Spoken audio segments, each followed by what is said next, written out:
Heureusement pour nous, il y a Jésus qui, aujourd'hui encore, ne repousse aucun aveugle ni aucun sourd, qui, conscient de son infirmité, s'approche de lui pour demander sa guérison.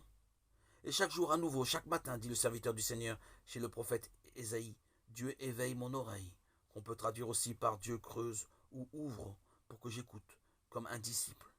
Le Seigneur Dieu m'a ouvert l'oreille, Isaïe 54. C'est le même verbe dont Jésus se sert pour ouvrir l'oreille du sourd muet dans l'Évangile. Ephata, ouvre-toi, Marc 7, 34. Et c'est l'une des rares paroles de Jésus que les évangélistes ont voulu préserver et nous transmettre dans la langue maternelle de Jésus, l'araméen. Une parole, pour ainsi dire, miraculeuse, et qui résume parfaitement ce que Jésus est venu accomplir parmi nous.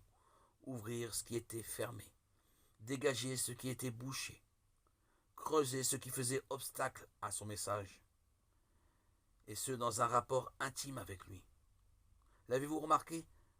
Avant d'accomplir le miracle, Jésus a pris le sourd à part de la foule, l'a entraîné sur le côté, pour s'isoler avec lui, pour être guéri par Jésus. Une relation toute personnelle avec lui est nécessaire, où l'on ne cherche plus qu'à entendre et à voir Jésus, seul.